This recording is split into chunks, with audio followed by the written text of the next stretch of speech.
And ಈ ಸಿನಿಮಾದಲ್ಲಿ ಅಣ್ಣ ಈ ಸಿನಿಮಾದಲ್ಲಿ ಏನಿದೆ, ಯಾಕೆ ಆಡಿಯನ್ಸ್ ಈ ಸಿನಿಮಾ ನೋಡಬೇಕು?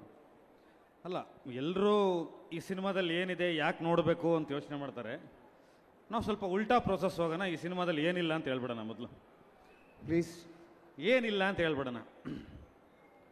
ಈ ಸಿನಿಮಾದಲ್ಲಿ 2671 ಲೀಟ್ರ್ ರಕ್ತ ಇಲ್ಲ. ಒಂದೇ ಒಂದು ಡ್ರಾಪ್ ರಕ್ತ ಇಲ್ಲ.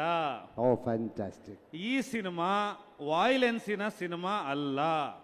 ಈ ಸಿನಿಮಾ ವಾಯ್ಲಿನ್ ಅಂತ ಸಿನಿಮಾ. ಈ ಸಿನಿಮಾದಲ್ಲಿ ನಗ್ನತೆ ಇಲ್ಲ. ಈ ಸಿನಿಮಾದಲ್ಲಿ ಯಾರು ಬಟ್ಟೆ ಬಿಚ್ಚಲ್ಲ.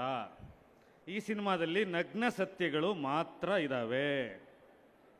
ಈ ಸಿನಿಮಾದಲ್ಲಿ ಅಹಿಂಸೆ ಇಲ್ಲ. ಯಾರು ಹಿಂಸೆ ಮಾಡಲ್ಲ. ಎಲ್ರಿಗೆಲ್ಲರೂ ತ್ಯಾಗ ಮಾಡ್ತಾರೆ. ಈ ಸಿನಿಮಾದಲ್ಲಿ ಯಾರು ದ್ವೇಷ ಮಾಡಲ್ಲ. ಎಲ್ಲರೂ ಎಲ್ಲರನ್ನೂ ಪ್ರೀತಿ ಮಾಡ್ತಾರೆ. ಈ ಸಿನಿಮಾದಲ್ಲಿ ಯಾವ ಪಾತ್ರಕ್ಕೂ ನಾಯಕ ನಟನಿಂದ ನಾಯಕಿಯಿಂದ ಯಾರಿಗೂ ಯಾವ ಪ್ರಾಣಿಗಳನ್ನು ಹೋಲಿಸಲಾಗಿಲ್ಲ. ಎಲ್ಲರೂ ಇಲ್ಲಿ ಮನುಷ್ಯರಾಗಿದ್ದಾರೆ. ಆ ಥರದ್ದೊಂದು ಸಿನಿಮಾ. ಈ ಸಿನಿಮಾದಲ್ಲಿ ಏನಿದೆ ಅಂದರೆ 27 ಗ್ರಾಮ್ ಇದೆ. ಪ್ರತಿ ಮನುಷ್ಯನ ಉಸಿರಿನ ಭಾರ 27 ಗ್ರಾಮು. ಈ ಸಿನಿಮಾದಲ್ಲಿ ಒಂದು ಉಸಿರಾಟ ಇದೆ. ಸಿನಿಮಾ ನೋಡಿದ್ಮೇಲೆ ನೋಡ್ತಾನೆ ಪಕ್ಕದಲ್ಲಿ ಕೂತಿರುವವನ ಉಸಿರಾಟ ನಿಮಗೆ ತಾಗಿದರೆ, ಆ ಪ್ರೇಮದ ಹುಡಿ ನಿಮಗೆ ತಾಗಿದರೆ ನಾವು ಗೆದ್ದಿದ್ದೀವಿ ಅಂತ ಅರ್ಥ. ಆ ಉಸಿರಾಟ ನಿಮ್ಮಲ್ಲೂ ಇದೆ. ಆ 27 ಗ್ರಾಮ್ ನಮ್ಮಿಂದ ನಿಮಗೆ ಬಂದಿದೆ ಅಂತ ಅರ್ಥ. ಈ ಸಿನಿಮಾದಲ್ಲಿ ಒಂದು ರೇಷ್ಮೆ ಹುಳು ಇದೆ ನಾಗಣ್ಣ. ನೀನೇ ಅದರ ತಟ್ಟೆ ಹಾಕಿರೋನು, ಅದರ ನೂಲು ತೆಗೆದಿರೋನು ನೀನೇ.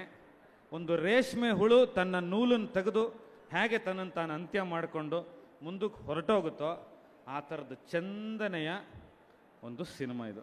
ಈ ಸಿನಿಮಾದಲ್ಲಿರೋದು ಇಷ್ಟೇ.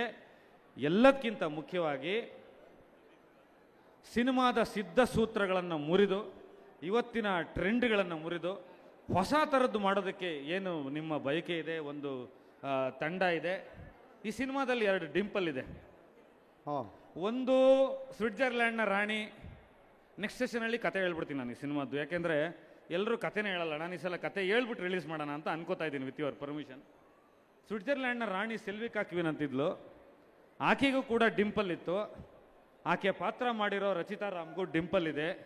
2 ಡಿಂಪಲ್ಗಳು ಸೇರಿ ಈ ಸಿನಿಮಾ ಗೆಲ್ಸುತ್ತೆ ಕಿಟ್ಟಪ್ಪನ ಜೊತೆ ನಾನು ನಂಬಿದ್ದೀನಿ ಅಷ್ಟೇ. So sweet.